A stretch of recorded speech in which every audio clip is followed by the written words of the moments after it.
Well, thank you for coming. It's so nice to see all of you here. I'm so grateful that you made it in December. That was a lot of ask, and I apologize for December, but it just seemed like it was the right time. So I'm really grateful you guys are here.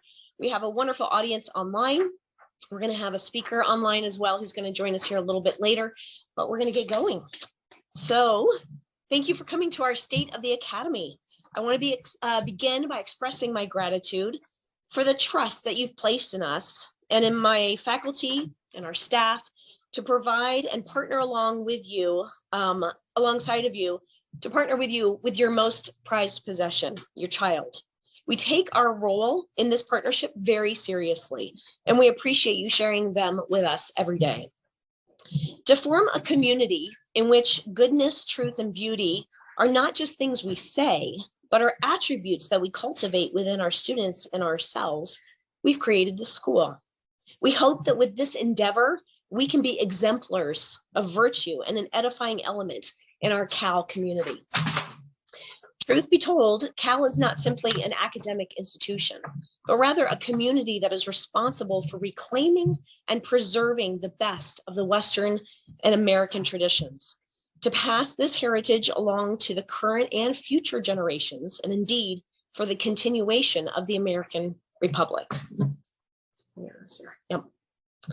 The path to freedom takes the form of a steep and rugged ascent into the light, which we call education. We are a body in action, and we embrace this effort with joy and commitment of the heart. The tireless dedication of our inspiring faculty and staff is a testament to this commitment. Knowing our commitment, let's revisit towards what we are working.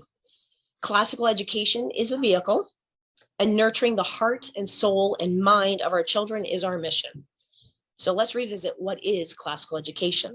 When I began teaching back in 1999 in California, my educational practices were simply, I will say, a groping in the dark.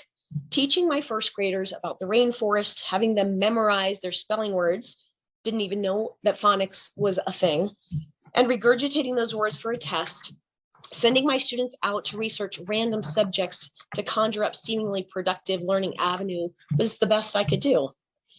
But the clearest example that I was groping in the dark occurred in January of 2000, when I was working hard to teach my students how to read. For months, I dutifully, or I could say blindly, was following the loose literacy guidelines. There was no training for teachers at my school. I came to find out that was the norm. It still is the norm, which happened to be where I taught the top district in California. It was a model district for the entire state. After months of hard work with the two students, Haley and Rachel, there seemed to be no progress. When they came back from Christmas break, they had magically advanced numerous levels in reading. I rejoiced with them at the progress they had made, but secretly, I had no idea how it happened. As their teacher, I was the one in authority, supposedly, to teach them, but I knew in my heart I had nothing to do with their progress, especially since it happened during the 3 weeks we were separated on break. Their parents gave me the credit, but I knew better. So I asked myself, not only do I not feel right about taking credit for their learning, but such an elusive, okay, we'll get there. But so I asked myself, not only do I not feel right about taking credit for their learning, but such an elusive teaching principle, teaching reading with a lot of guessing strategies and hope was unduplicatable. If anything, all I could do was hope. So I spent the next 8 years silently searching for a more secure and demonstrable way of educating my students. Fast forward 10 years, and I began homeschooling with my own kids in 2010. This time, teaching correctly was even more important as it was my own kin.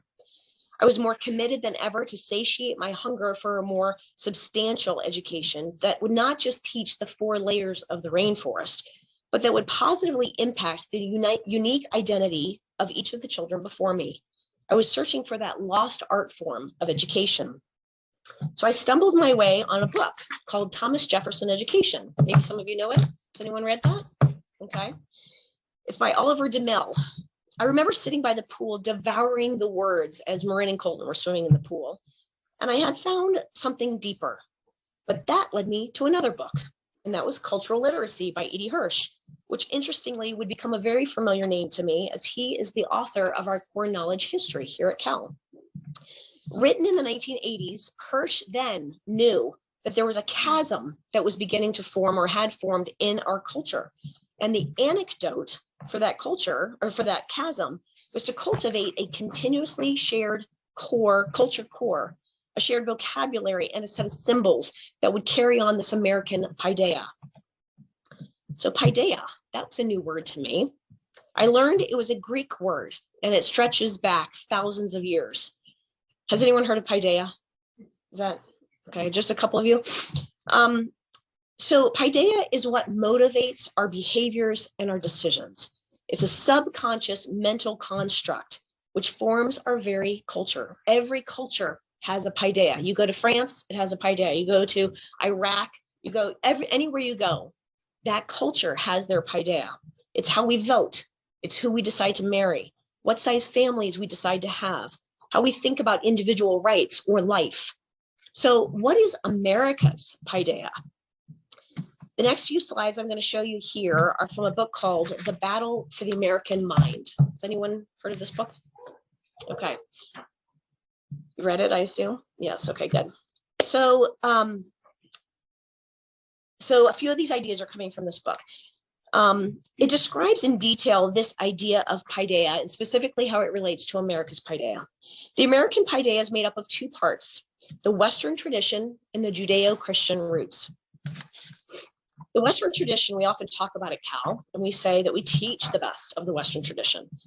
But if you've never been taught that, you might politely nod, not really knowing, like I used to do, what the heck it means. Mr. Preston actually gave a history talk all on the Western tradition. He highlighted components including independent thinking, rewarding the individual for the contribution they make to society, in other words, not giving 80% of your compensation to the government, and protecting the individual's rights. When we talk about the Western civilization, I like to think of it as any civilization that comes from the convergence of Rome, Greece, and Hebrew cultures, like America. And it dates back as far as 2,500 years, the golden age of Greece. So our Judeo-Christian roots now is the other ingredient that we talk a lot about here at Cal and that our country was founded upon.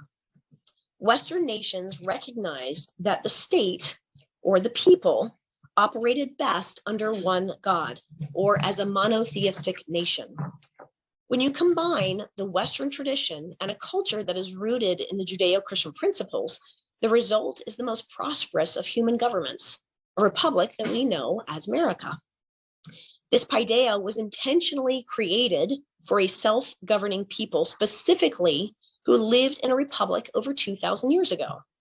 It was birthed from a classical world for the express purpose of freedom and a freedom-loving people. The only way to maintain such a paideia or any paideia is to cultivate it from within, to teach and pass it down, that shared culture from one generation to another. But if you turn off the faucet of culture and of knowledge and of history of how people came to be, that paideia slowly dies until it's unrecognizable. And I feel we are seeing that today. So succinctly put, this American paideia remained a stronghold until about our paideia, until about 1880s to the 1920s, when a small group of progressives recognized through a small experiment called prohibition that the American public schools were the entry point if one wanted to redirect its paideia or transform its cultural landscape. If you don't know about that, research it. It's a true thing. And for clarity, when I speak of progressives or the progressive movement, generally I'm speaking about the rejection of what has been taught to us as a species over thousands of years to help us, or as to what helps us and what hurts us as a civilization. So transforming a cultural landscape is not a quick alteration. Rather, the progressives were sophisticated enough to know that this was a long game strategy, but it is an effective one if you're patient. At one point, I thought the problem was what was being taught in our public schools. I reasoned if I could just get in and I could kick the dents out from the inside, that would work. I quickly learned that was not feasible. This is like a monolith we're talking about. I then landed in a private school, a small community, more receptive hearts, I thought. Again, no go. It was then that I realized the problem was not what the schools are teaching. Excuse me, hold on. It's not what they were teaching. It's what they are not teaching. That's the problem. Is there anything wrong with teaching first graders about the rainforest? No, but if we teach that, we're not teaching them about the great religions of the world, the foundational pillars for countries like ours, such as Judaism or Christianity, which we teach here in first grade. I didn't even know I could teach that to a first grader back then. Or the causes of the Revolutionary War, or how the colonists had been left to care for themselves for 150 years, and then suddenly they were taxed without any say. How the English violated the rules of the law, of the rule of law and their rights. And what is taxation anyway? And the Boston Tea Party. Again, that's what we teach in first grade. That's not what's being taught in our schools today.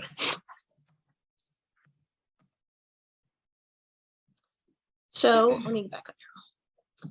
So before 1900, our schools cultivated this Western Judeo-Christian paideia through our families, through our schools, through our churches. You might think of Laura Ingalls Wilder in her time frame.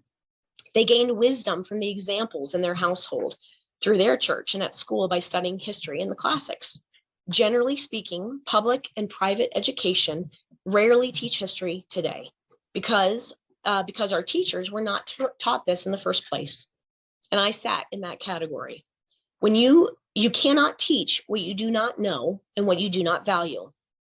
In fact, when I was asking a curriculum director of a private school here in town what he thought of the classics, he said, I quote, "The classics are outdated and antiquated. They are irrelevant in our lives." He's a curriculum director of over 600 students. So this brings us to the why of Cal. Why classical education as our vehicle of choice? Why are we all working so hard to start a school from scratch and lift this rocket off the ground? This is why. The paideia that best represents the can-do American spirit is being suffocated.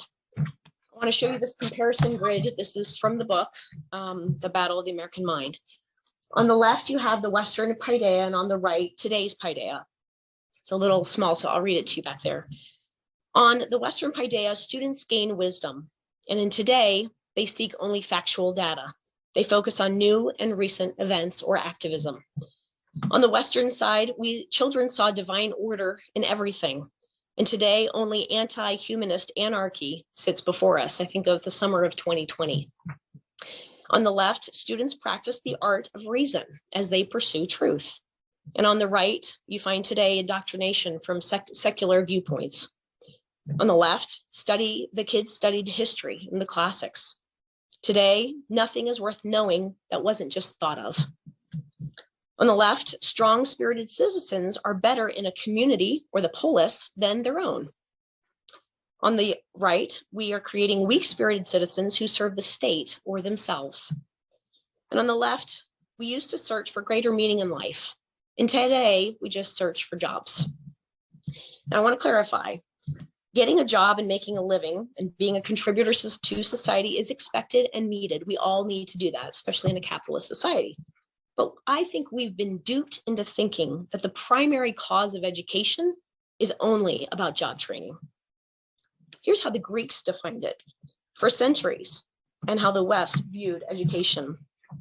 Rather than vocational information-based concepts that we have today, the Greeks sought divine truth and the related values of goodness and beauty.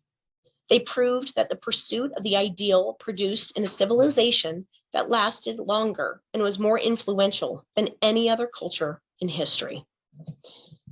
So let's look at what this classical education includes. And I'm actually going to pass it over to Ms. Ford. You can push that. Good evening. I'm Elizabeth Offord. For those of you who I may not have met, it's such an honor to speak with you tonight about classical education. I think that it can be helpful when talking about classical education to use something a little more concrete, like a tree. So tonight, if you will allow me the swim, I'd like us to climb the tree. If you were to imagine that your student at Cal is climbing this tree, you might think the trunk is the foundation, is this important piece of the tree that we need in order to access every other branch. So what do you think the trunk might be? Any ideas? Ooh, I heard an answer, and you are correct. Literacy, language, we need it in order to study the humanities, which we could say branch off in one direction, and the sciences. So when we think about classical education, I think there's a misconception sometimes, this idea that there's classical and then there's STEM over here. But that's not true. Classical education encapsulates the sciences along with the humanities. When we think about the humanities, we should think about humankind. We're studying the stories of people. So we might think about literature and history. If we were to climb up the branch of literature, we'd find ourselves in stories and poetry and prose. If we ambled over to history, we find stories that have been preserved through text. We find artifacts that allow us data in order to understand through archaeology, perhaps, battles that have happened thousands of years ago. Now, if we climb over to science, we find branches for the living and the non-living, or the physical sciences. So we might study biology, anatomy, chemistry, and physics, and more. Now, again, looking at this tree, you might think something is missing. We have the humanities, we have the sciences. Do you know what it is? Ooh, somebody said math. Good. What else? Amy should know this. Art. The arts, right? What is the classical education without the arts? Well, I would argue that they belong between the humanities and the sciences. For example, if we were to talk about music, we could not do so without speaking of numbers and time, which are constructs from the sciences. And yet, music helps us to reach things of people, ideas and feelings that come from within that are created. And so it has this twisting place between science and humanity. And art, taught by our beloved Miss Cofelt, drawing and sculpting, painting. These are, again, human-made. They express ideas that come from within, and yet we could not do them without geometry and symmetry. And so, again, it branches from humanity to the sciences. Math, indeed. I know, it's a big part of homework every evening, and for good reason. So I want you to think for a moment, if you had to place math on the tree, where do you think you would put it? It's another language. Ooh, $5 million to the man in the back. As soon as I have it, I'll give it to you. Catch me on the way out. Math is a language. We use it to communicate. We've already said that we could not have art and music without math. And likewise, we could not speak of history without giving a year, without saying the number that died in battle, and without measuring rhymes and meters in poetry and prose.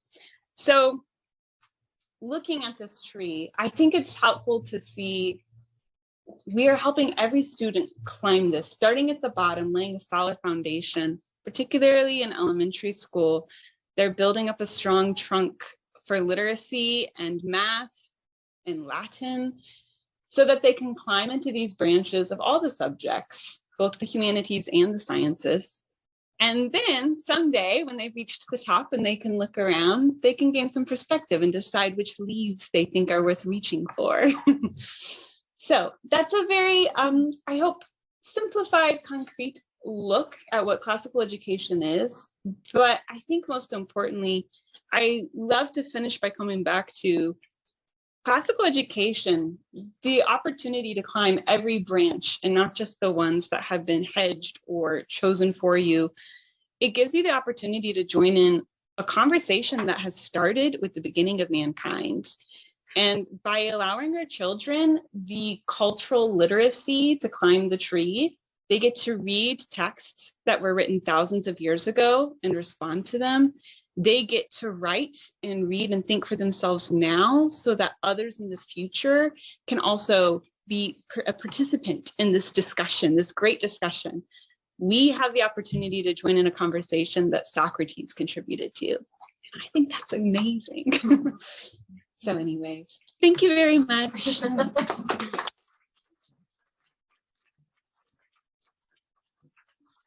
Thank you, Elizabeth. So using classical education as our guide cultivates the individual child, you can see, on a myriad of levels with intentionality. Every lesson, every ounce of education that we teach here has purpose. And they're moving towards a new understanding and putting those new concepts to work until those concepts are mastered and become their own. Now we're going to switch gears a little bit. And we're going to talk about what Cal has accomplished over the last 6 years. I believe that a little perspective is valuable at times like these. So I want us to reflect a little on what Cal has accomplished since its inception. Knowing this, we can then better evaluate what progress has been made and what pathway is best for our children so that they can become those strong, spirited citizens. You may not know that as Cal moved towards opening its doors in 2017, it did not have a location until 3 weeks before it opened. Actually, our first board member and chairman, Dale Henn, who's on our board now, probably remembers those days well. It was suggested that perhaps we needed to wait 1 more year since the location had not yet made itself known. But with fearless resolve, one of our board members emphatically said, "You open your doors no matter what." She knew what was on the horizon. And so we did. After countless library informational meetings, hours spent in my mobile office at Caldy's, 9 students enrolled, and we had our warehouse for our classrooms, whiteboards resting on the floor, Colton sitting down there doing his math, and countless supporters and a fearless, tenacious board. We did open in September of 2017. And since then, our enrollment has grown exponentially. We started with 9 students, and then we more than doubled the next year. And then we almost doubled again. And then COVID hit, and we kind of flattened out a little bit. And then we doubled again, and then we flattened out a little bit. And we've had those years of 100% growth and this steadying effect. And if trends tell us anything, I think next year we're due for another tremendous year of growth. In anticipation of that growth, we've spent much of this school year retooling our internal operations. Starting this summer, we restructured our leadership team. We identified the procedures which needed to be streamlined. We improved visibility on all of our financial accounts, consolidating our reporting, and the inclusion of an annual budget with comparison purposes. We have had the happy problem of outgrowing our locations. In the last 6 years that Cal has been here, we've moved 3 times. The first move took us 30 minutes. The second move, 90 minutes. And the third move, that's our first move, literally 30 minutes. And the kids did it with me. That was great. And then the second move, and then the third move took us 15 hours. And at that point I said, we're done moving ourselves. So we had grown quite a bit. During COVID, we quickly pivoted, putting our classes online and carrying on without missing hardly a day of classes. Students in the upper grades were engaged and were held accountable until the last day of school, while the middle grade students took a deep dive into the Revolutionary War, complete with intricate lap books, phonics instruction, and reciting Paul Revere's Ride in plank formation, each one in our own living rooms. Do you remember that, Ellie? Our littlest bunch of students received pre-recorded phonics lessons and math to maintain their core classes. The following year, while schools were still either closed or masking their students and barring parents from entering the classrooms, we maintained as little masking as possible while allowing our students and their parents to decide what was right for them. We lived out our creed of independent thinking and acting and exercising those freedoms. Our doors were open to both students and parents from day one, and so much support along the way has made Cal's growth possible. That's a remote learning. So now I want to talk about the survey data you all filled out in June. So we're going to discuss what's been accomplished as a result of your feedback. Last spring, we conducted a survey, and as a result, we found the top 4 areas that you wanted us to prioritize for improvement. And those were satisfaction with education. You wanted a variety of athletics and extracurricular activities. And you were also interested in the frequency of communication. I guess you didn't like hearing from us every 10 minutes. So we wanted to switch that up for you. So there are many factors needed to demonstrate a solid academic program. Obviously, you need faculty support, you need development, you need an excellent faculty talent. We need appropriate class sizes, we need quality curriculum, we need clearly defined graduation requirements, what's our roadmap, and both formal and informal assessments to illustrate the mastery of the concepts taught. First, to support a solid academic program, we now provide consistent in-person support to our staff. This includes purposeful professional development and empowering our leadership team to oversee all the different operations of the school. Additionally, our leadership team supports operations focused on long-term planning, improvement, and problem solving. As far back as 2019, it was evident we needed a curriculum director. With the complications of COVID, the position began as a virtual one. However, to keep instruction strong, we hired a full-time in-person curriculum director, Ms. Hofford, for which we're very grateful. She also serves, as you know, as our literacy specialist. She provides one-on-one instruction for both teachers and students, and she's one of the finest instructors in the country, having helped edit and create curriculum for the Hillsdale Phonics program, which is now used nationwide. And of course, we use it here at Cal. This has been the perfect complement to our math enhancement program, which we had in place by Cindy Duggan. And that has provided services for both students to help them thrive. We're also very proud, Ms. Kofelt. We're also very proud. Oh, okay, I'm going to need your help again, Ms. Offord. We're also very proud of our faculty's outside experience, which enhances our children's learning experience. Our curriculum director is a certified reading specialist in the science of reading, as well as published author nationwide. Our science teacher is a practicing biologist. Our art teacher has spent time outside creating her own art business. Our finance major has public accounting experience at a Big 4 firm. And our history teacher has worked on a documentary interviewing many of the witnesses and researchers of the JFK assassination in the 1990s. Not the assassination, just the research. I know my history. To continue supporting our faculty's development later this year, we're going to dedicate time and resources to send our teachers to other Hillsdale classical schools around the country.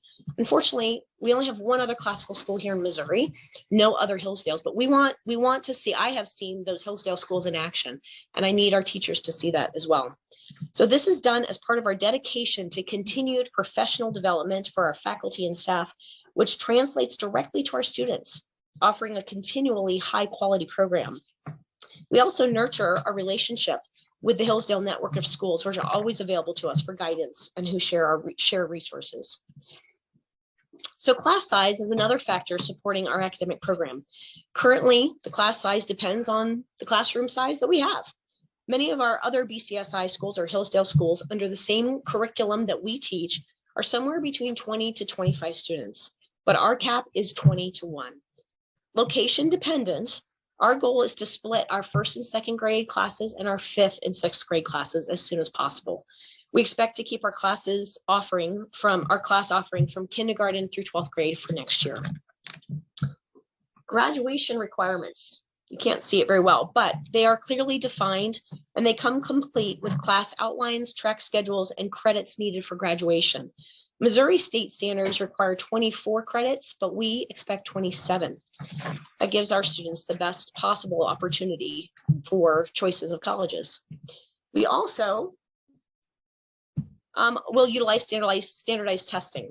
Our 7th through 8th graders have already been taking what's called the CLT, the Classical Learning Test, in the spring. And this test is similar to the ACT or the SAT, but the content is classically focused and it's pretty rigorous. This test, though, is strictly a practice format, giving our students an avenue to practice this type of testing. Scores are not recorded. It's just simply to get comfortable. The CLT is accepted at over 200 colleges, though, now, and it's a complete replacement of the SAT or the ACT. CLT partner colleges tend to be private. They tend to be liberal arts or faith-based colleges, which share our mission to reconnect knowledge and virtue in the classroom. The child can take whatever they want. We just offer it so they can, of course, get better. Additionally, this year, our students, for the first time, will take kindergarten through 11th grade, will take what's called the NWEA. It's the Northwest Evaluation Association. It's not a common practice for me to get excited about standardized testing, but this one is noteworthy. This test measures achievement and growth in K through 12 in math, reading, and language usage, as well as science, which is not always tested.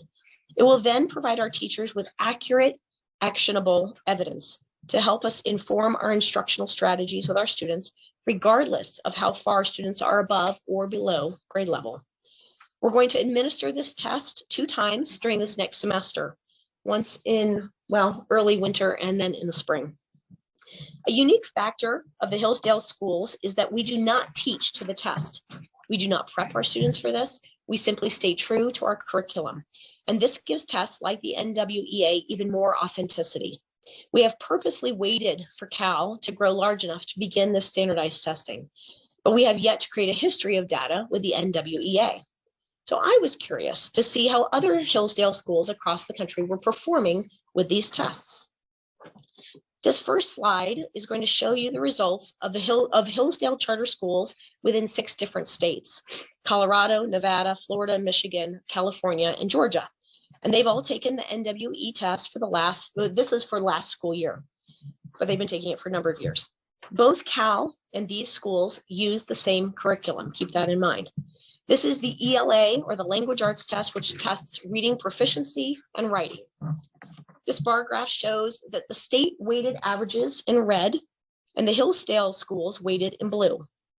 In every category except one, which is that one below the red dotted line, which is a Jacksonville school. It's a new school. It's in an urban area. But all the rest of the schools here, the students tested above the state standard in many cases and far exceeding them, I would say. So why is this? As I mentioned before, we do not teach to the test. Rather, we teach our students how to think, enabling them to reason through the questions. And often on tests like these, they've never seen them before. Being able to reason is a high level thinking skill that is taught through Socratic-based teaching, and it's utilized all the time in classical education, from kindergarten all the way up. Socratic teaching is not subject specific, so it's transferable between disciplines. Research also shows us that students who take Latin will often perform or outperform their peers on such standardized tests. It's evident by this graph that that is the case. So many people think classical education is more strongly focused on the humanities, the literature, the history, the composition, and grammar. But as we discussed earlier from Ms. Offord, a classical education covers every aspect of a child's knowledge base. Because we use the highest rated math program in the world, Singapore Math, you can check it out on PISA.com, I think it is PISA. Our math and science program teach such concepts to mastery with high level reasoning skills, allowing our students to surpass their peers in mathematics as well. In this case, Hillsdale schools exceedingly outperformed their state cohorts. So here's math. Another interesting fact reported, well, let me actually, I can turn this over to Ms. Offord for a moment. Can you share with us about Bentonville, which is another Hillsdale school from just the last couple of years? Happy to. I began administering the NWEA map test to my second graders, I don't know, 9 years ago. And just within 2 years, that is the state test given for all Arkansas public schools as well. My second graders were the very first in the state, the top scores in the whole state. We spent no time practicing for it. Just our day-to-day learning equipped them for it. And even every single year, the second graders have continued, and across the school, they do well. But they've continued to either be top in the state or number 2 in the state every single year, which is pretty phenomenal and speaks for itself. So. Are we glad she's here? So that talks all about just what we need to support a strong educational program. Now, going back to the survey, you all expressed an interest in additional athletic or extracurriculars. So we are building out programs for our students, including fine arts, athletics, and clubs that enable our students to explore aspects of the curriculum in further detail, develop leadership skills, practice commitment, and build school spirit.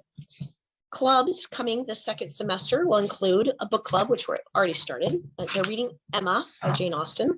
We're going to have a drama club. We're going to do a production in May, so the announcement will come in January as to what we're going to do. We have line dancing currently. We will have a drawing club in January.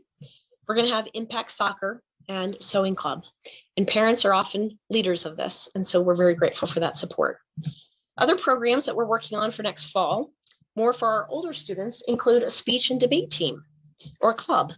And through contacts with the Clayton School District, as well as the homeschooling speech and debate team, we're very excited to offer this new club for our students. We're also exploring an exciting house system to further cement the school spirit and a cohesive community. We're also formally implementing a congressional award or the congressional award program for students who are 13 and a half and older. I'm not sure why the half is there, but that's their requirement. This nationally recognized program focuses on initiative, service, and achievement in our youth. Originally beginning in 1979 as a bipartisan effort in both the U.S. Senate and House of Representatives, the Congressional Award serves as a private-public partnership which receives funding from the private sector.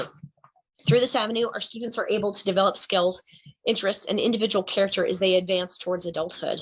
And it's a fabulous thing to have in your resume as you apply for colleges. Another thing are our field trips.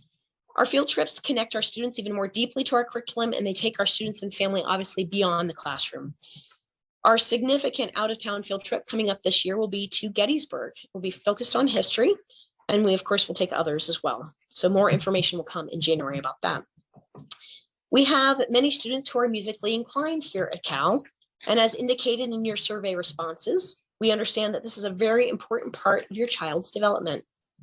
While we added 2 sets of class ukuleles 2 years ago, thanks to a generous donor, we are actively looking for opportunities to continue to expand this program in the coming years. As we enter our 3rd year, our Cal Patriots team has grown into a very formidable shooting sports athletic team.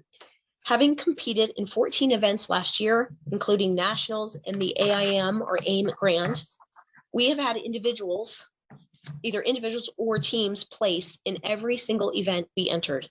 We expect more athletes to come this next year, and we have more ideas for athletic teams that are in consideration. Lastly, we are also encouraging our students, especially those in the older grades, to take more responsibility for the formation of our school's identity and traditions through student council, the congressional award, and eventually our house system. Lastly, you desire to see our communications streamlined, both general and from teachers. So in an effort to meet that expectation, we rolled out a centralized weekly newsletter, which serves as our information hub for all activities and happenings. Dads, we still give you hard copies, so we will make sure everyone knows what's going on. And for important events, I find that those hard copies are also helpful. And the elementary teachers are now sending out their own weekly bulletins, which I hope you find helpful. We're now going to switch gears and have one of our Cal parents come up and speak. I'd like to introduce to you Mike Meagher, who many of you know already, who offered to start our Dad's Club. Mike is the father of Georgina and McKelvey, and originally from the St. Louis area. He attended Robert Morris University in Pittsburgh, Pennsylvania, where he studied accounting. And after graduation and marrying Hallie, he earned his MBA from Lindenwood. They then moved to Texas due to Hallie's work. And then Mike worked in accounting before getting into real estate. And after 7 years in Texas, they happily came back to St. Louis. And now they have 5 children in New Melle. Mike continues to operate his sign company and real estate team in Texas, and is selling real estate now here in St. Louis. So Mike, can you share with us a little bit more about how and why you started the Dad's Club, and maybe if others want to get involved, what can they do?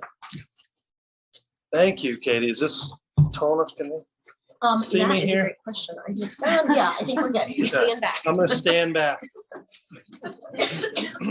Well, thank you for the introduction, Katie. I'm glad I got chance to speak here about the Dad's Club and what we're doing and why it's important to me. I'm gonna back up. And I thought I would start by giving you an idea of what the Dad's Club's all about. And this started just a couple months back. We had our first meeting. We had a handful of dads from the school show up in a room and try to figure out what we wanted to do with this club. I had the idea to start it and really didn't know where it was going to go. But at that first meeting, we came up with some organization and came up with a function and a purpose. And so I'm going to read you here what we came up with. The function of the Cal Dads Club is to organize and empower the dads of Cal to facilitate involvement and support of the school and its principals, create opportunities to participate with our kids inside the school and out, and allow for networking and relationship building among the men of Cal and their families.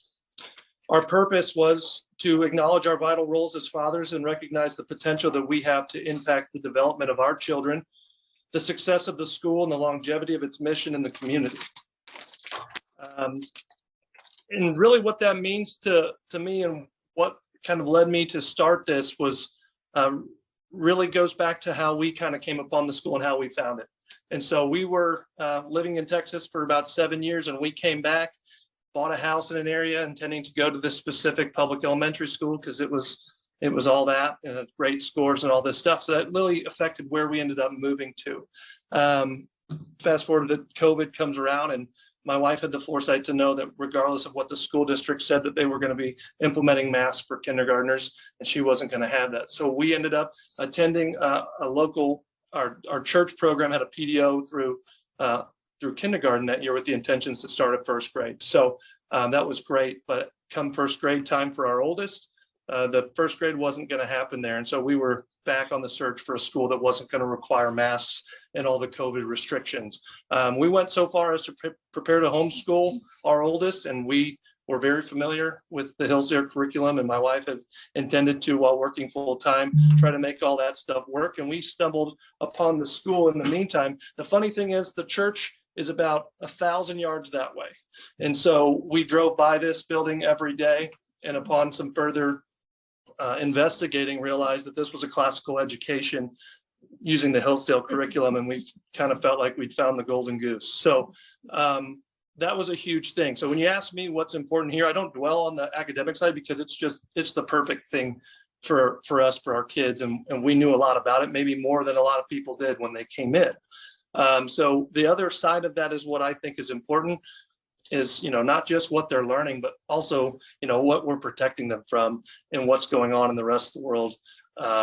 And that's really important to me and to my wife. And so we found this perfect education while trying to avoid everything that's going on in the world. And then once we were here, what I discovered was really the culture and the atmosphere was probably the thing that is the least tangible without being here and being inside the walls.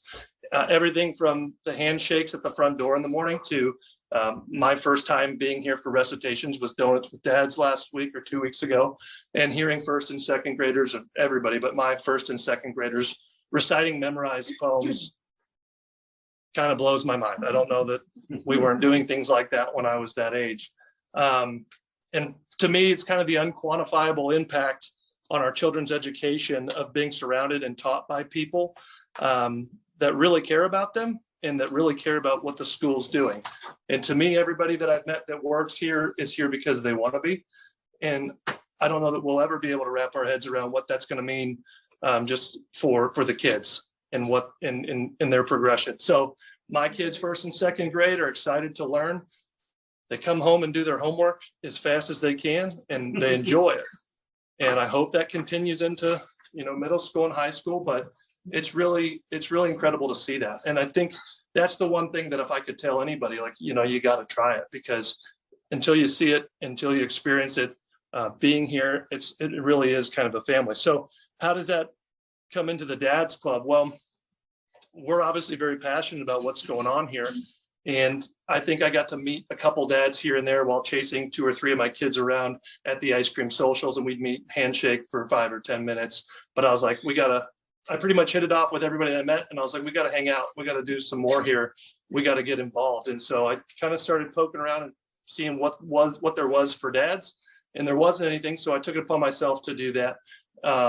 and it's worked out really well. So now we get to hang out at least once a month, and we've got some big things planned, from fundraising to supporting the school, hosting events here, educating the kids. And it's just an opportunity for us to be really engaged. I don't think the school needs us to be successful, but I do think as a group, the dads with all of our knowledge, resources, and just our efforts can really accelerate where the school's going and make sure that it gets where it needs to go. I had a conversation with another dad in the parking lot who had young kids as well. And it was like, where is this school going to be when my kids hit high school? And what impact can we have on putting that together? So I think it's important to know the fight, but I think it's also important to get into the fight. And that's what we're doing with the Dads Club and just getting involved and doing that stuff. So if you're a dad and you haven't been to our events, we made it really convenient. Once a month we have a happy hour to sports bar. There's no excuses, food and drink. The Moms Club didn't know that till this week when they reached out and said, where do you guys meet? And I was hesitant to tell them, but we have a private room that we reserve at a sports bar at Lake City. No, but it's a great, it's not a sports bar, but no, we have a private room we can meet and have dinner and stuff like that. So it's a great time, and I just appreciate the opportunity to get up and speak here. And so you're welcome.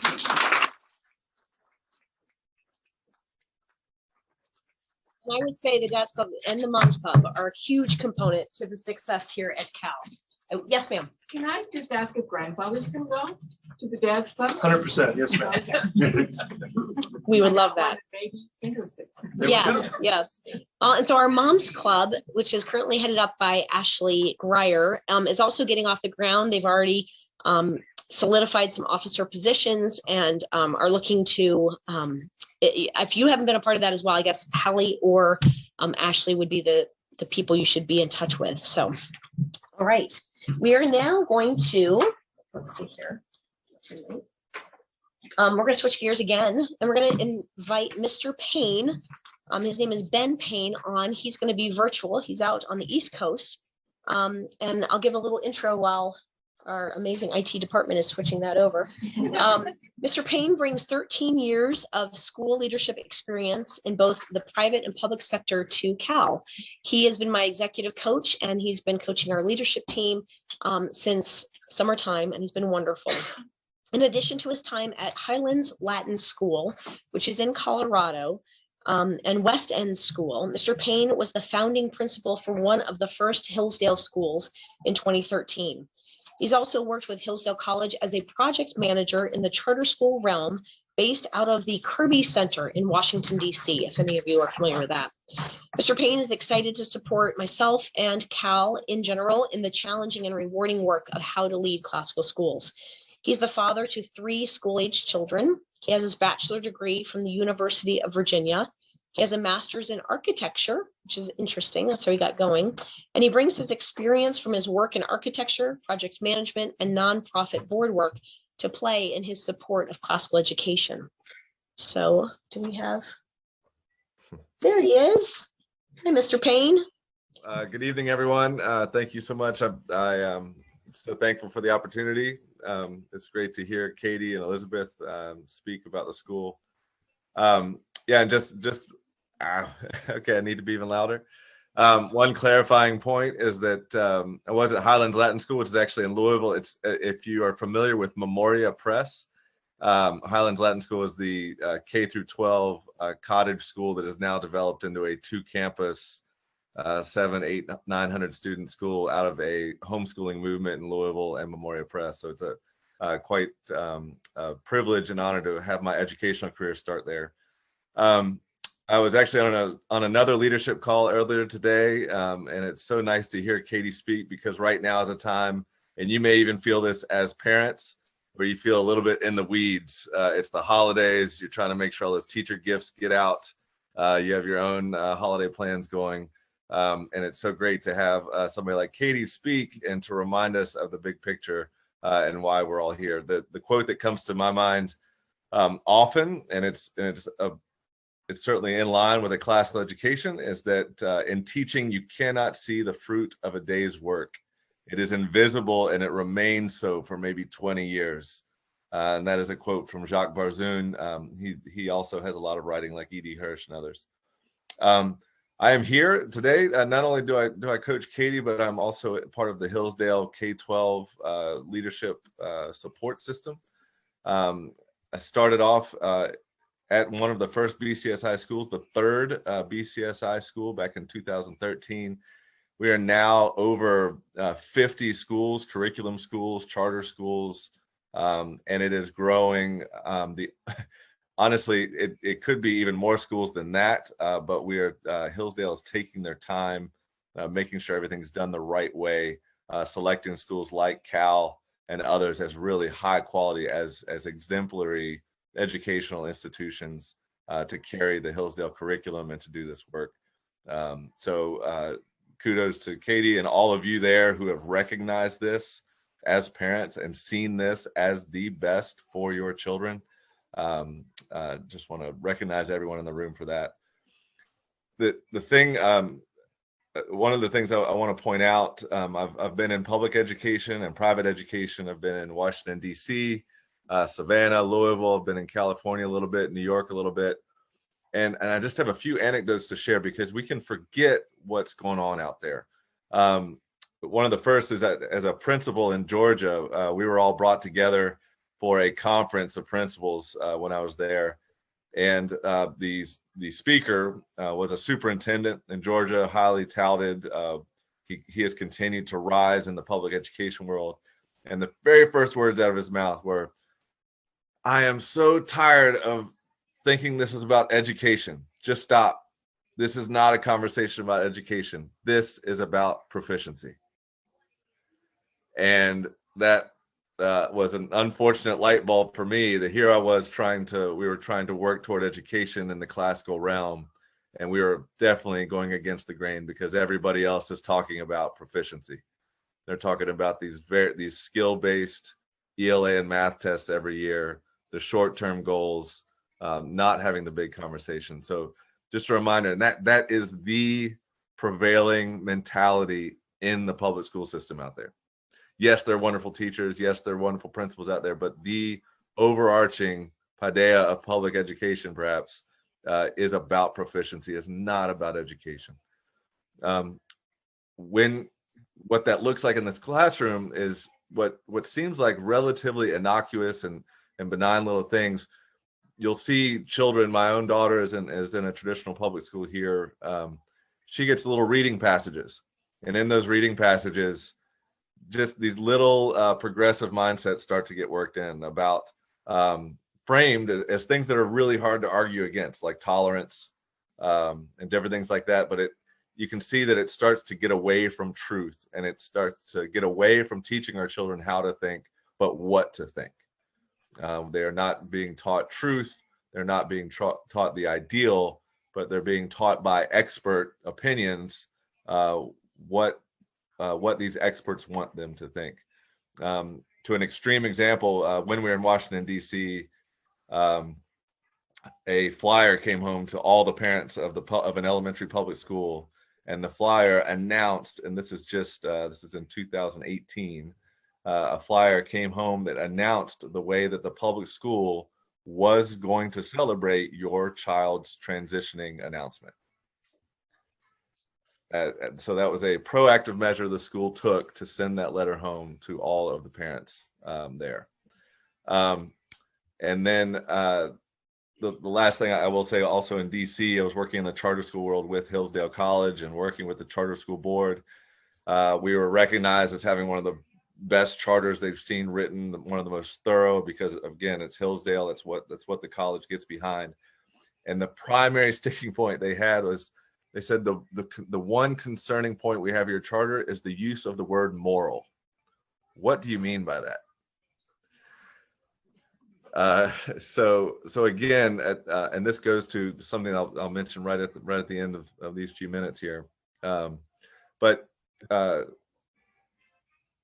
as part of that conversation, and part of why Hillsdale is getting behind the K-12 movement is because of the environments that our children are going into in the public school world and in other schools out there as they enter into middle and high school. So I benefited from going to a K-12 school myself. It was a home away from home. It was an amazing place. I always felt safe, always felt supported. I knew my older brother was 8 years older. I knew his teachers knew me. We were able to all be in school together as a family. It helped bring that sense of community that I think everybody wants as part of a school. But what happens typically out there is you have these K-5 schools, and they're pretty small, and our students have homeroom teachers at least for 1 year, and that homeroom acts as that foundation, that support, gives our children that structure. And then right as they are starting to enter adolescence, right as they move into 6th grade, 7th grade, and if you have children this age, I do, they're starting to ask those difficult questions. They are starting to ask the why questions. They are starting to seek out who they are going to be. Their bodies start changing, and all these things are happening. And the norm out there right now is to go into a middle school that is 2 or 3 or 4 times larger than our elementary school, to take away the central homeroom teacher that is that foundational support. They switch classes, 7, 8 times a day. And they are also thrown into these middle schools with 8th graders that are on an entirely different level than our children are when they're in 5th or 6th grade. And so what ends up being their primary influences, the most stable influences outside of the home, are Instagram, Facebook, TikTok, whatever the next thing is. And then the older teenagers where they're facing that peer pressure from them on how to become. So right at this very moment, when our children are starting to ask the big why questions, is when all of the supports of answering that properly are taken away in the general public school system out there. So for children, for your children, for you to have made this choice, for them to be in this continuum of this K-12 education in a classical school that is focused on the true, the good, and the beautiful, and to be in a Christian classical school that is truly Christian, not just name only. You all know those schools I'm talking about out there. They're all across the country. To be in a Christian classical school for your children for K-12, there's just nothing better. And it goes back to that Barzun quote. You're not doing it for the results tomorrow. You're not doing it for the results at the end of this year. You're doing it because of the life you want your children to have and the life you want our country to have 20 years down the road. The classical high school, the beauty of the Hillsdale curriculum is the classical high school curriculum engages students fully in that logic and rhetoric and philosophical conversation that they are ready for. We tend to forget that a lot of the great minds that we still reference today, whether it be Emerson or other founding fathers, they were in college when our students are in high school now. Harvard was full of 14-year-olds and 15-year-olds, right? Our brains are ready for that. That is when we are asking these questions. That is when we should be engaging in those conversations. It is not when we should be on a college and career readiness path and directed down some skill-based regimen for 4 years. It is exactly the time when we are becoming ourselves, when we are learning about what is true and what is good. So again, I highly encourage you to continue reading a lot. Katy put up a lot of the text right now that will just will open your eyes if you need any more convincing. But because you're in this room right now, I don't think you need to. And the last thing that it's a phrase that we have up all the time. I believe it's from 1984. Is that they fear love because it's the one thing they can't control. And the experts, the woke, they want to be right. They want to be the ones in control. They want to be the ones telling you what to do. So when they come across love, when they come across ultimate truth, it terrifies them. And they try to cancel it. They try to get rid of it. At progressive universities, classical departments are getting shut down all over the place because they know what's there. They know that's where the truth is. They know that's what at the heart of it.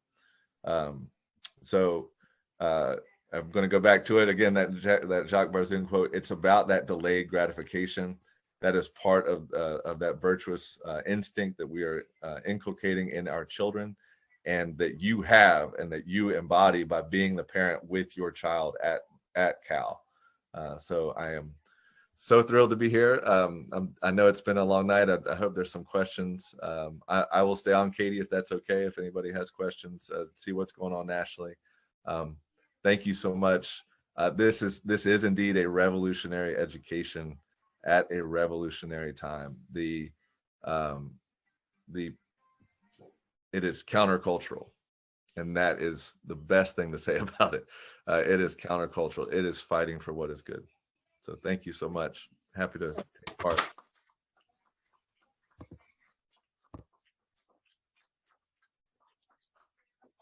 Ben had mentioned being a Christian classical school. I think you meant just the fact that we are Christian loving people, because obviously he and I have talked a lot about so many Christian schools across the country who say they're Christian, but you've experienced it more than I have, but it's not necessarily the case.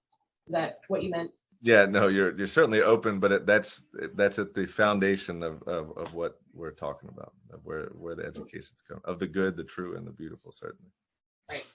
Wonderful. Thank you so much. I appreciate your time tonight. So we can go back to our slide deck, my wonderful IT here. So it's understandable that Cal's location is on parents' minds. We're going to talk now about where Cal is headed. We talked about where Cal's been. Let's talk about where we're going. So location is on your mind. It's on my mind as well.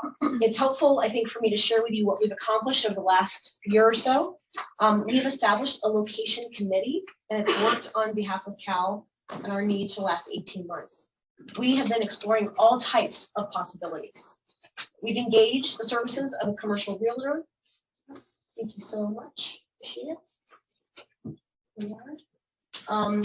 We've engaged the services of a commercial realtor and looked at numerous properties from retail to warehouses to churches and even grocery stores. We have surveyed over a dozen churches in the St. Charles area. We've had two properties under contract, and we've had our building committee evaluate them to decide whether or not they are the right fit. We know from other sister schools, many have started in churches or in retail spaces. Specifically, the Highland Ranch, there's so many of them, but a few of them, Highlands Ranch, Colorado, Sarasota, Florida, both started out of a church and are working on either they built or are working on building. Bentonville, where Ms. Offord came from, they are currently still housed in a retail center, is that right? For a number of years, and their green space was across the parking lot, and they're still waiting to build. In Moriarty, New Mexico, one of the other first schools was in double wide trailers for a number of years. They had 400 students in double wides until they just built their school, and it was a mile from their original location. So we have specific criteria that we are seeking out, and we segment that criteria out so that we can be flexible.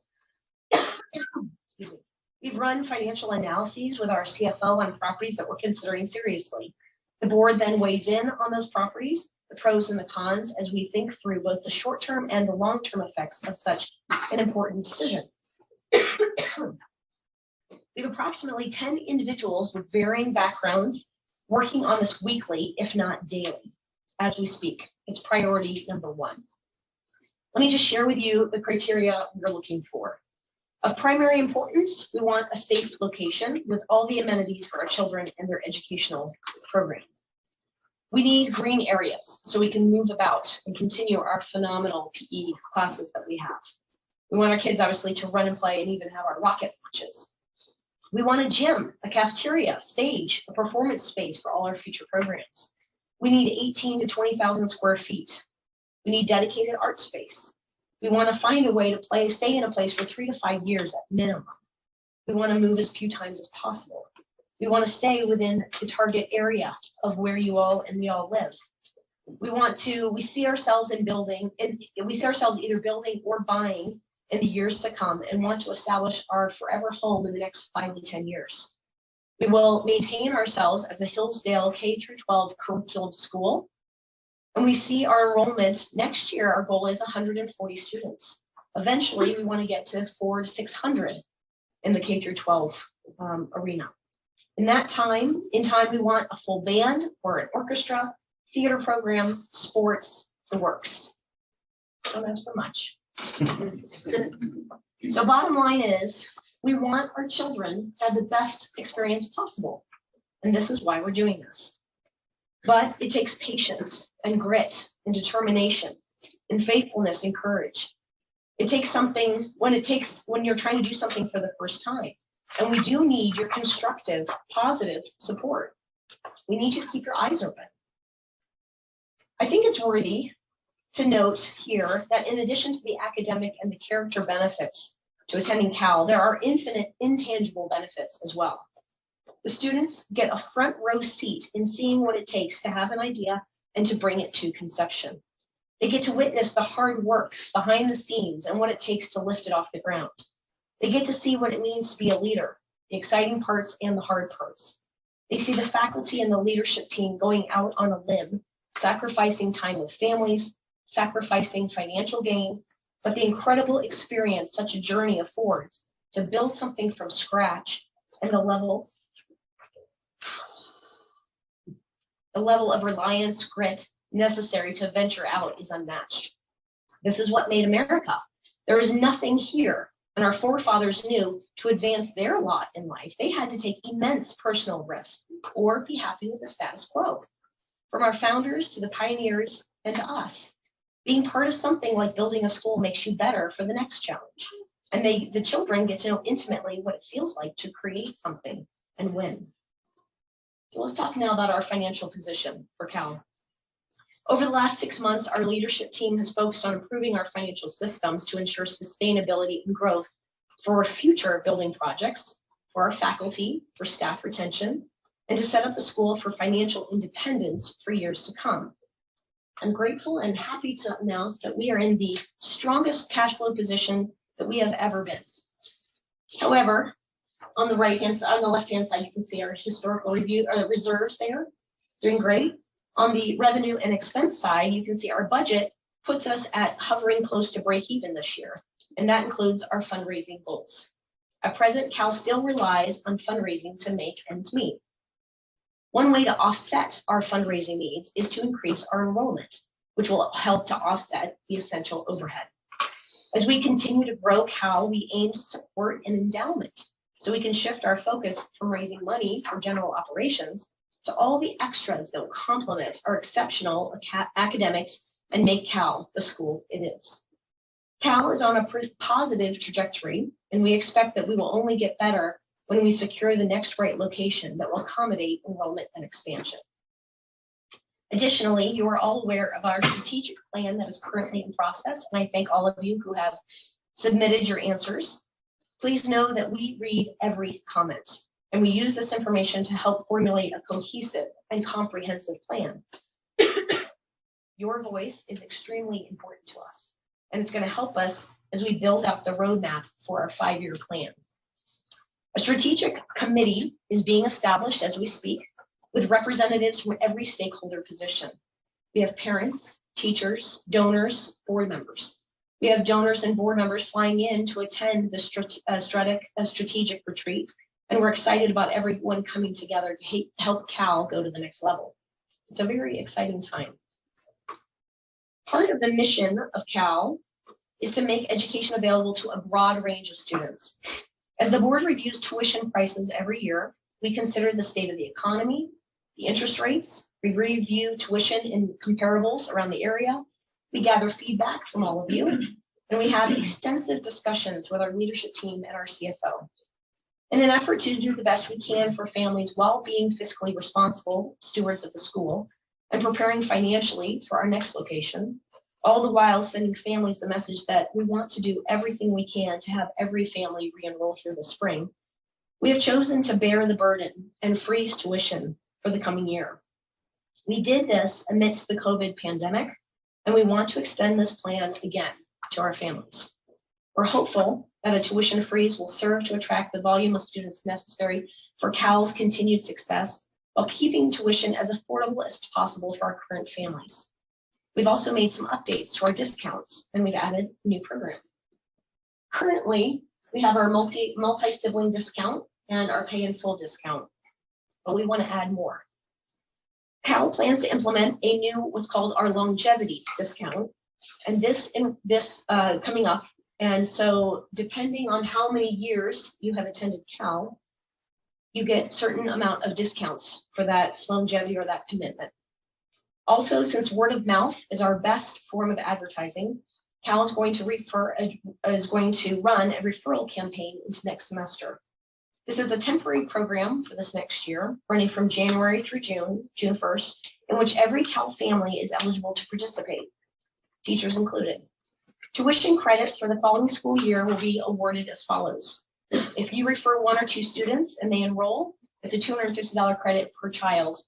And if you refer 3 or more, it's 500 credit towards your tuition, and there's no limit. So go for it. If a family is in need of tuition assistance, I want to make it clear that we want you to apply. We are very blessed to have generous donors who see the need and are able to keep our financial aid program funded. Please know that we are doing everything we can to make a Cal education possible for every family. The key is to be in touch and to be in communication with us, with me directly if you need to. And we'll explore every avenue that we can to enable your children to continue at Cal. It's understandable that this is a difficult time for many families, but we are committed to working with you. I'm going to pause here for 5 or so minutes for questions about anything we've talked about, and then we're going to close. Yes, sir. The longevity discounts, how long is the longevity for 2, 3, or 5%? So the 2% is for the first year if you're re-enrolling after 1 year. The 3% applies for years 2, 3, and 4. And if you've been here for 5 years or longer, it's a 5% discount. So it can add up depending on what your scenario is. That's our hope. Yes, sir. How many students can you fit in this building? We estimate about 110 we can fit in this building. And we're roughly around 90-ish right now. It's another 20, yes. Are there any grades that are full already and that you can't take? Great question. Any grades that are full? Yes, 5 and 6 is full. We're at 20 students there. We can definitely add the other classes though. Yes. Just curious as to what your marketing with the other students around the area is. How are you trying? Yeah, how are you trying to get students in? So we've been running a Google campaign for the last, Dorian, 9 months? A year, maybe? I don't know. A while. Mm-hmm. That Google campaign seems to be having a good effect. We've also been running a media campaign with DDI Media, which is connected with the Drury family. If you know the Drury Inn, they have a media campaign. That seems to be having a very good effect as well. We have our signs. Many of you have seen our yard signs. Cheap as they are, they do the job. And when you help us put those out, the calls start coming in. It would be really nice actually if we put a number on a sign so we could identify, because if it's your neighborhood, you should get the credit. Let's think about that. Do you have signs that you can take? We can get signs. We can get signs. Yes, we expired all the ones that we have currently, so we'll get those ready. Just from personal experience, if you guys had a sign outside, like a physical school sign, I know. something, even if it was a temporary sign or a flag. So we've worked with Lindenwood on that, and they've asked us not to put anything on the big Lindenwood sign. So we struggle with that too. I don't know if we put something up more in the very front, if that's really visible, I don't know, but we've been hearing that for the time we've been here, and it's frustrating to us as well. Question? Thought? Okay. Yeah, so we can overcome that, but I understand, and that's why the other signs are so effective. Do you have another question over here? That was okay. My comment. Okay. Every time somebody asks where does your daughter go to school, Nobody knows. I know. I tell them, and they go, "I drive by there all the time, and I have no idea that that's a private school." Okay, well maybe Mr. Mann and I need to chat more. Can you put a sign in addition to the Lindenwood sign, and they just don't want you to cover it? Maybe we'll just do it and ask for forgiveness. I mean, like, what about like a banner? What about like a banner, like in the actual yard area? Yeah, that's why we put a banner on our fence a while I've back. never seen it. No, that it's no longer there. Wrap the bus. We could wrap the bus more. Yeah. We could put the bus. We could park the bus in the front. That's right. Oh, okay. That's a great idea. Yes, sir. Just to clarify, on the prior slide, on the 2 locations under contract, is that past or present? They are past. One was in St. Peter's. It was a huge retail space. Actually, Jenna, what was the name of that? Heritage Landing. it required a ton of tenant improvement, and it turned out it was not the right spot. Then we had another church over here under contract. It was clear that that was going to be too small too quickly. And the kicker is you don't want to invest and buy something and then in 2 years it's obsolete. It's especially with interest rates the way they are. So it's this hard challenge of getting into something big enough so we can stay there. It would be great to just keep leasing until we're ready to really sink our money into something serious. So any other question on that, or okay? I Yes. just had a brainstorm. You know how you guys have the blockers now for the, in the Yes. front, so why couldn't we put a banner Oh, connected to that? Yeah, everybody drives right by there, so. I think Because those are staying, I mean, obviously for safety, right? yes, Yeah. they did. They were there for I safety. know, because the kids have to run in their circle. Yes, yeah, that's right. That's okay. It's gonna make great stories someday. It ran in circles. It was so hard. Any other questions? Okay, I want to be thoughtful. We need to wrap up here. So, if you do have questions, please let us know. Happy to take them. So an education rooted in the Western Paideia offers our students the skills and the habits necessary to live a free and fulfilling life. And being free, they are able to build good families. And good families build good communities. And good communities build good states. All of these institutions, from the family to the unit to the state, must function well if we're going to have a free and flourishing republic. Since the founding of our republic, the education of our young in morality and in civic virtue has been considered essential to the survival of our nation. It is a high and weighty calling, and it's the dedicated work of every single one of us on this campus to make this happen. We've come a long way from our first wall-less school with 9 students to now almost 90, from 3 faculty members to now 17. That growth within the course of 6 years is evidence to me that families in St. Charles and St. Louis counties desire to be a part of a community like this. But our work continues and the climb is real. We need courageous families to come alongside of us and roll up their sleeves to work. We need families who love school enough to offer positive, constructive feedback and help us seek solutions. We have a school to build. The project demands all of us courage and grit. We will continue to improve our craft. We will continue to support our families, both current and prospective. We must continue to model for our students what it means to pursue a good life. Here at the Classical Academy de Lafayette, we've committed ourselves to the community of St. Charles to found a school that's worthy of the title of an American classical education, a true liberal arts education, one that's fitted for the citizens of the United States and our local communities that make up this great nation. But a school cannot do this alone. We need the parents of our students and community members and like-minded organizations to come together to do the critical work of handing down the heritage that we received to the next generation. The heritage is a legacy. This heritage is a legacy that we are now responsible to pass on to our children. I thought it fitting tonight to close our meeting, with an excerpt from The American Crisis, #1 by Thomas Payne. And I'm sure Thomas Payne did not cry when he read this. So I'm just saying.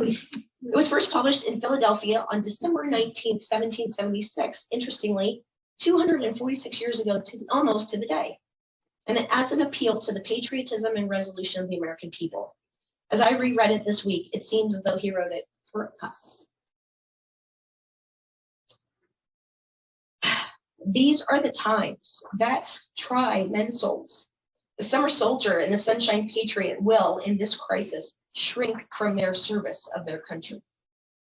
But he that stands by it now deserves the love and the thanks of man and woman. Tyranny, like hell, is not easily conquered. Yet we have this consolation with us that the harder the conflict, the more glorious the triumph. What we obtain too cheap, we esteem too lightly. It is dearness only that gives everything its value. Heaven knows how to put a proper price upon its goods, and it will be strange indeed if so celestial an article as freedom should not be highly rated. So, next slide, please. Let us face our own Trenton with renewed resolve. Tonight, I want to ask you all to recommit to the necessary work of building up our young men and women who will one day take up this legacy in our stead. when we are no longer here to defend and preserve it. Thank you so much for coming.